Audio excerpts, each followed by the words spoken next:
Good morning, everybody.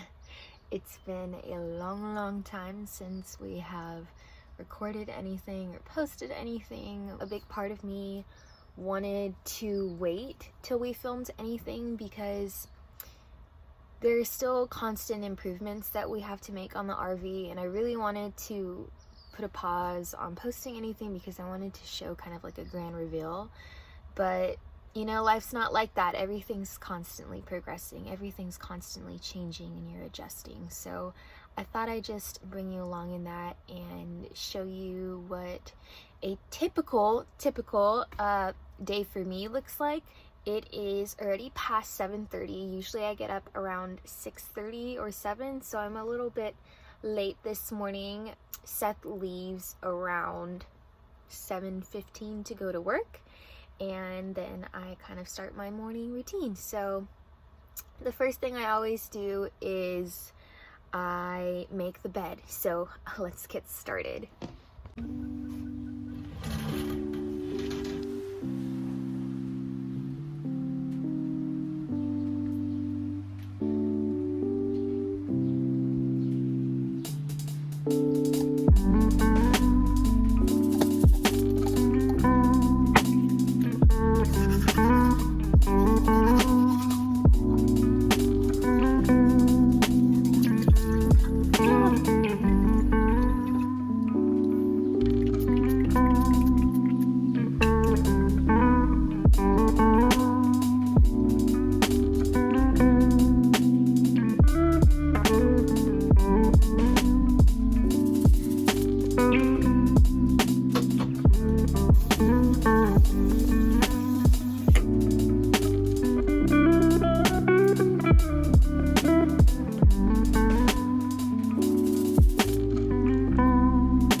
Okay, so that's typically my start of my morning.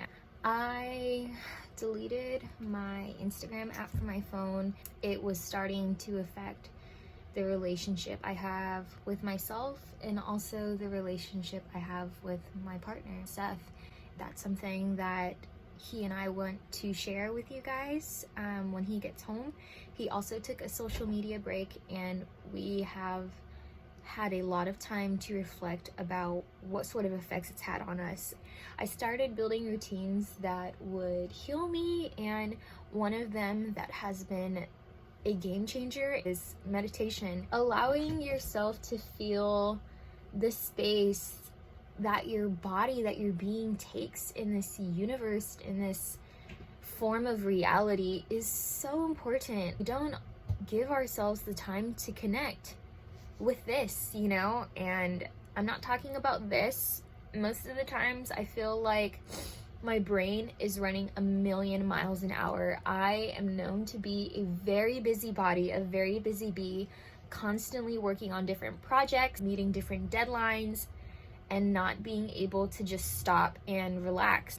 A big learning lesson for me this year is to know my limits and to give myself time to breathe and to connect with myself, and it has been so rewarding. It really has been. I'm gonna go ahead and take some time to journal, and then I don't know, see what I can do this day off.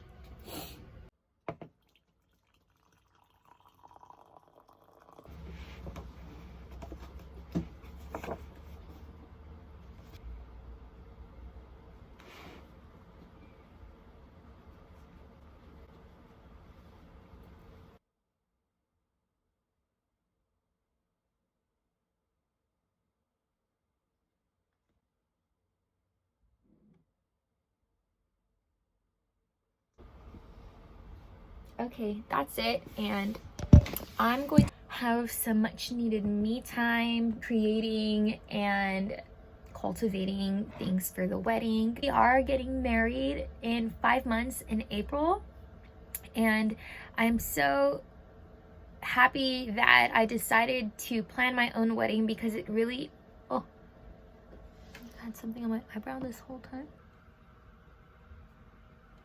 Planning the wedding has been really nice. I get a lot of inspiration, but I also try my best to make it my own, and that is something I plan to share on our YouTube channel because I'm trying my best to make it as sustainable and low waste as possible. And it's a challenge that I am embracing wholeheartedly. So I'm gonna get to that, and I'll talk to you when Seth gets home. I'm gonna get to that, and I'll talk to you when Seth gets home. I'm in my comfies. I didn't take off my comfies. She wore them out, and then she's about to wear them in the bed, so, wow. Should probably not do that. Anyways. So I kind of talked a little bit today about how I don't have social media on my phone and how I was going to loop Seth into this conversation. Yeah, so let's talk about it. When did we... 3.5 weeks ago. Yeah, so almost 4 weeks, almost a month. Almost a month, which is the initial plan.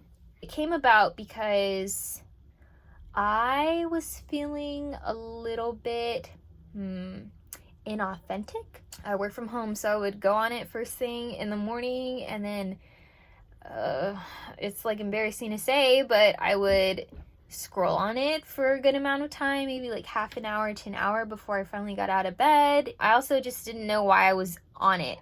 Like, I wasn't on it to check on anything for news, you know, to share with people I follow. I was just like on it, searching and searching, and I felt like I kind of was wasting my time. And I realize now that it was creating a lot of unhealthy thoughts for me as far as like body image and comparing myself to a lot of people.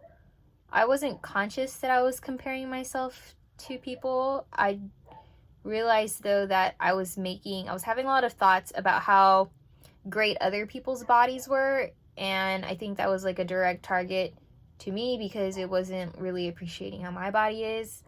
I also got to a point where like I just felt like I didn't have my own style anymore. I think it's more like, I don't know, you can tell your opinion, but maybe it's a little bit more pressuring for girls. There's so many different aesthetics that feel like you feel pressured to follow, and it got to this point where I was like, oh my god, I don't know if I have a style anymore. My style is just like what I see being posted or what these girls are posting or people who inspire me are posting, and I felt like I lost my own sense of like creative individuality. And so I asked Seth if he wanted to join me on a 30-day social media break. Why did you partake in it for your reasons? I would find myself at work on it a lot, and rather than be productive, it is slow at work due to everything, but I found myself just like that endless scroll. There is no like real reason as to why I was on it so much. I think it's just become so habitual. I guess like it felt like a part of me, maybe in a sense. You can devalue yourself, and you see these people with like perfect pictures, perfect editing, perfect this or that, and you try to like at least reach that or try to achieve that rather than just be yourself. Have this certain look, you know, that really sometimes isn't you. Yeah. I think like obviously talking to her and us discussing how social media makes us feel. I think also with the watching of the documentary of Social Dilemma and kind of looking at myself and reflecting, it was a problem. Yeah, so we watched Social Dilemma, and I really recommend people to watch it just to give yourself some perspective. It's a film on Netflix that is produced and created by a whole bunch of makers in the tech industry, so people who work at Google, Instagram, Facebook. So it's really telling when people within those industries are warning you about the harmful effects of the industry. Mm-hmm. If you're out somewhere and you're not doing anything actively, you just pull out your phone and you start scrolling. And I think that's harmful to us, because instead of just being comfortable with a moment of silence or just like looking around and being present where you are, like you have to submerge your mind in like in a feed, right? It's used as a marketing tool where everything feels like an ad. And well, Facebook took over, so that's, I think, more saying like the reason why. But so it just feels like, and you know, they're selling things on Instagram now, and the Explore feed is curated based off of what you like and what you talk about out loud in front of your phone. And it's just a little bit invasive, and it's a little bit disturbing. It was disturbing to me to realize that I couldn't go throughout my day with just kind of making space to be with myself and like with the world, and then I needed to be looking at what other people were doing. That's a lot of responsibility, like subjecting yourself to so many different people and so many different lifestyles and opinions. We didn't even get into like also just the political climate and, you know, everything going on with COVID. It was just a little bit exhausting. Right? Like there are so many opinions out there, and I felt lost in the midst of it all. I felt very lost. And for a second, I really thought I had a firm stance on things. But now, in retrospect, I think it's because I allowed myself to be influenced by the mass majority of people I was following on Instagram. And I didn't give myself the space to form my own opinion and to do the research and to think about what mattered to me. You mentioned FOMO earlier, right? That's so real. Like the feeling, at least that's very real in me, the feeling that I'm missing out on some huge thing by not being present on social media. And in a sense, you are missing out on some things. Like, you know, if you follow, like for me, I follow a lot of like activist groups on social media that I identify with. I don't know what they're updating on. It's giving me the space to identify with other things, because for a long time I was identifying with just those groups. But, you know, it's a give and take. Like allowing yourself the space, the distance from those things also allows you to cultivate a different space for yourself. And I think it's just balance. I think it is balance. I just want to tell people that you're really not missing out on anything. Your good friends will keep in touch with you. Yeah, You still talk with your friends. Yeah, no. And I still talk with people who matter to me and have spent time with people who've mattered to me since getting off Instagram. The space off Instagram has given me the opportunity to do other things that are beneficial in my life. So I talked about like meditation and journaling and a little bit of yoga every now and then. But for me, those practices are so much more beneficial than scrolling through the gram. I went back to journaling, and I think journaling helps me reflect on how I've been feeling. Like sometimes you gotta get back in tune with yourself. It's kind of therapeutic. I feel a lot more present in my actual life, is what I call it, rather than on the social media platform. I want to also say that everybody's different. I mean, we're just taking a break because we found ourselves too much on it. I don't know. I don't even know if I'm gonna go back on it. Yeah, honestly, it's still but a question.